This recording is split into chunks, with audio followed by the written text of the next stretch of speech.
Now this is easily one of my favorite TikTok trends, the Yamz challenge. And after scrolling through the app, I had to ask myself the divine question, can I get to the yams? Now I'ma have to disappoint you beautiful people, this is not a video about getting some or learning how to riz, but I'ma show you R&B producers how you can get to the yams using a couple of cool music production tricks. So the song Yams is performed by Masego and Devin Morrison, but the TikTok trend is based on the version by Fetty Wap. Wait a minute, Fetty Wap? Yes, Fetty Wap. This dude, whom we know from this song back when things were a lot more simple. So anyways, that shit went crazy viral. But the song perfectly shows what Masego's signature sound is all about.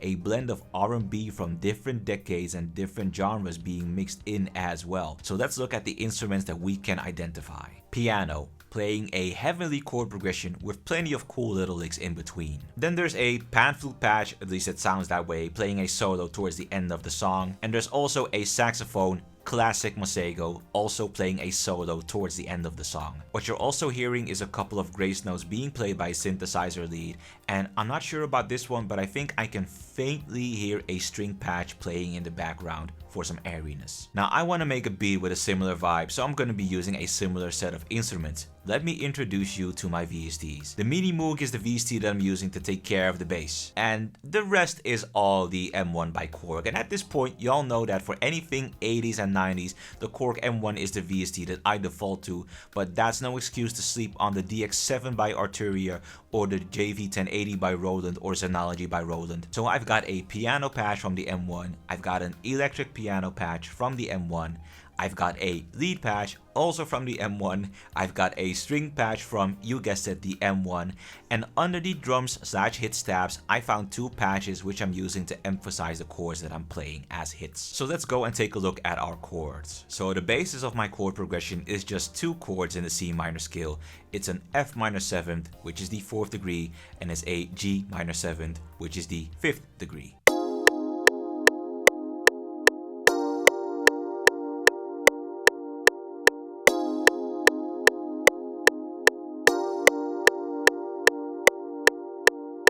And as you know, passing chords are a cool technique to make your journey from one chord to the other more interesting. So for that, I use an A sharp augmented 7th chord and a G sharp major 7th chord. And as for the cadence, I went for an F sharp major 7th into a G sharp major 7th into a G minor 7th chord.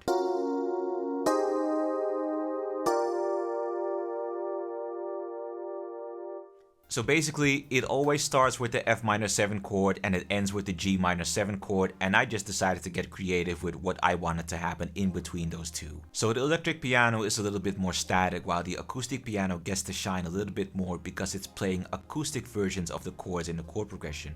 So if you contrast those two, the acoustic piano gets to shine a little bit more because it adds swing and a bit more dynamics to the beat. I also made sure that the acoustic piano pattern was playing passing notes, which are basically playing the same role as passing chords in that they try to bridge the gap between one note and the other by making the journey in between a lot more interesting. And last but not least, there's a string patch, just playing the chords in a regular way with no embellishments, but it is adding body and airiness to the beat and contributing to the general vibe.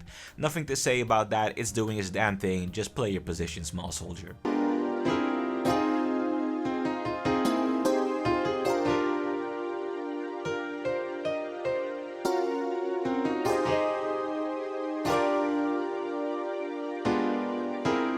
So let's take a quick look at my melodic elements. Coming in hot is a lead from the M1, which are playing notes which I like to refer to as accents. They're not there to draw attention to themselves, but they're there to highlight the good stuff that I already got going on. The main character here is actually the bass, which is played by the Mini Moog, and I tried to make it every bit as funk inspired as the bass that we're hearing on Yamz. Now I was lucky that the bad bass patch already sounded good out of the box, so there was very little tweaking that I had to do. Now a funk bass, we know it to be expressive and melodic, so that means using a lot of passing notes, using a lot of grace notes, and using glides if you really want to get funky. And that's how I got my bass to sound like this.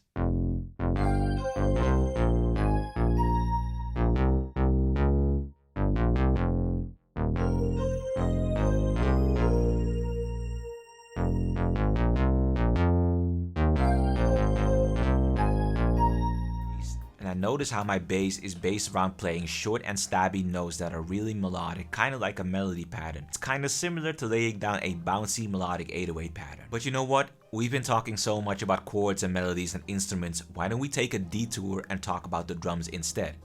So for this beat, I found the drums in a new jack swing drum kit, of which I found a link on Reddit, which I found through Google, and eventually the drum kit was stashed on some kind of Google Drive somewhere. Finding a good kick wasn't a challenge, I had that done in no time, but it did take me a while to find a snare that I liked. Actually, I was looking for rim shot, so I ended up having to layer 2 of them and sending them to a reverb bus to add some wetness on that. After that was done, I sprinkled some hi-hats on top of that baby, and then I moseyed onto splice to get myself a percussion loop to layer the beat with that. And that's why my drum pattern now sounds like this.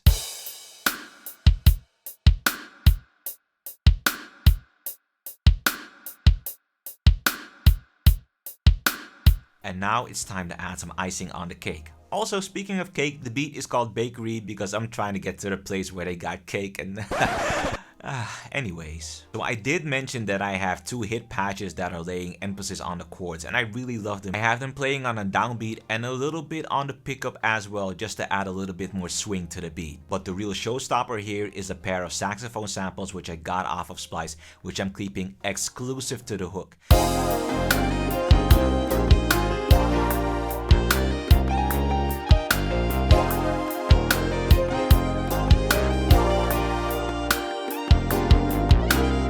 In case an artist decides to hop on the beat, we will have to discuss either removing the saxophone or just putting it in a place where it's not too overbearing. So did I get to the yams?